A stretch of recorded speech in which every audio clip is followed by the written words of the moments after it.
3 things you need to know before buying an Omega Seamaster 300-meter divers. Hello, I'm Hans and you're not, but you're welcome to Hans Watches. I'm not a watch collector, I'm not a watch expert, I'm just an enthusiast and I've been addicted to this hobby for about 8 years now. And this might sound like an intro to an AA meeting, but it's not, or is it? Well, I will tell you why I bought an Omega Seamaster 300-meter divers. And I will tell you 3 or maybe 4 things to be aware of before buying this watch. I'm not a typical luxury watch person. I'm not a watch snob, if you would rather call it that. Even though I have been accused of snobbery after my review of a Pagani design watch. Not saying you need to be either to get an expensive watch like this, but this purchase definitely is in another price league than any other watch purchase I ever made. So what is it about this particular watch that made me want to buy it? And what are the things you need to know? Long story short. If you like the looks, I can tell you already now. It wears fantastic. And that's a segue to reason number 2. It wears so good that you probably won't wear any other watches for quite some time. Your other watches will likely get close to 0 wrist time. And if you are a watch enthusiast with quite a few watches, like me for instance, this can be very useful to know. Will you continue to collect more watches after such a purchase? Or can this be a perfect one watch to rule them all? Number 3, well, let's see what Omega says about it first, and I will give you number 3 towards the end.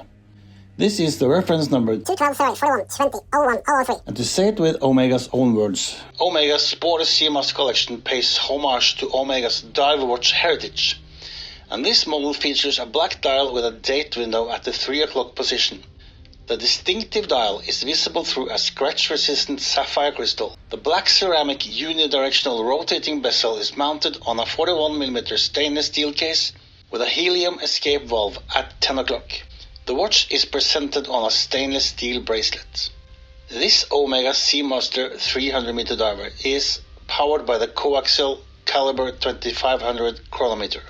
And the crystal is domed, scratch-resistant sapphire crystal with anti-reflective treatment on both sides.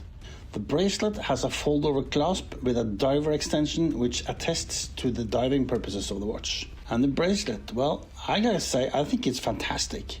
With the early 2000 retro design style, 5-link bracelet is beautiful and comfortable, even though it doesn't taper much, if any, and it pulls no hairs. Now for the dial, one of the main attractions, there's no wave pattern on this, and in my opinion there's pros and cons to this. You could argue it's more discreet and perhaps more boring without the wave pattern, but at the same time I think it looks very appealing and clean without it. The skeletonized hands make it look more modern, and the red tip of the second hand and the Seamaster printed red are very welcome design elements. The date window at 3 is superbly designed and executed, and one of the best looking date windows I've seen. I would love to hear from you in the comments. What are your favorite date windows? The sign crown is easy to operate and does not dig into my wrist. The bezel action is firm and quite good, and the bezel stays in its place and does not take a tour on its own. The bezel insert, well, that's ceramic, and that's making it scratch resistant and adding a more fancy look to it than your typical aluminium insert. The helium escape valve, well, let's say I have not yet had use for it, but it adds both a form and a function effect as well as a theoretical usefulness. And look at how the hands and bezel plays with the light. Quite something, isn't it? For me, the main reason for getting this watch is that I wanted to have a taste of, shall we say, the higher end of watchmaking. Aspiring for grail watches, for me at least, has always been an exciting part of this hobby. And getting a second-hand Seamaster or a Speedmaster, well, that's really dipping your toes into the luxury watch market. I first checked out several Rolex Submariners, both new and second-hands, but after trying them on, I realized I do need a 41mm sub. And those are still too attractive and too pricey for me for what I'm willing and able to pay, as they sell well above retail, and it's not possible to buy them new from an AD in Norway. The 41 and 42mm Omega Seamasters was also on my bucket list, and during my search I came across this beauty without the wave pattern. I already have a Seamaster from my grandfather, so I was already mentally prepared for a modern Seamaster that I could wear as my daily, and by wearing this I feel the dots are connected in some way. This specific model is no longer in production.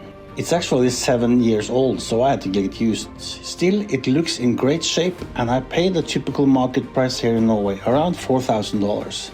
That included an extra Forstner bracelet and a new Omega clasp that might come in handy, as the clasp is the only part of the watch that looks a bit beaten. After wearing it for a while now, I feel very comfortable wearing it.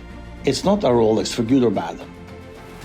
There's no wow, it's like a Rolex, but still, some subtle approvals flying around if you're wondering and care about that. And it does make me feel like I'm wearing a piece of modern horology. Omega might sit below Rolex in the hierarchy, and not to mention profitability and market share. But in my eyes, they're a very top league brand-wise, and not least value for money and resale value. What do you think is the most beautiful Seamaster, and what's your grail watch? Now, circling back to things you need to know. I had this as my daily for more or less 6 months now. I have hardly been able to wear anything else. I keep putting on some of my other watches for specific use cases, but always return to this one. And here lies some of the problem with this watch. It just takes some of the enthusiasm away from the rest of the collection. Most of the other watches simply don't get any wrist time at all after this one arrived.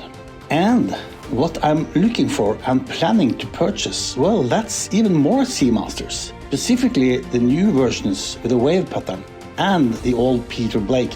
That's what this has led to for me. And that's also the third thing you need to know. I think it can lead to severe Seamaster addiction. I'm not really planning anything else, but who knows? Now, this hobby tends to be a bit on and off in intensity for me. And this phase kind of reminds me of the years I was collecting Seiko monsters. Except at that time I was also collecting other Seikos. So what's not to like after all this praise? Well, the clasp has no micro adjustments or on-the-fly adjustments. There's no quick release or drilled lug holes. But there's enough half links to make it a good fit anyway. So where do I go from here? Well, I do plan to consolidate some of the collection due to this Hoyer Otavia I also purchased this summer. Now that purchase has been kind of a nightmare, and I have not been able to enjoy it much. Only a few days before it needed servicing some 3 months ago. And I'll get back to that watch and that story on a video on its own later. Once I get back, we will see if it can compete with this Seamaster. I'm really looking forward to that. Now, make sure to catch this video. It's pretty good too. There we are. Thanks for watching the Omega Seamaster video. Make sure to subscribe if you like this. There will be more videos coming out someday. We'll see. Take care.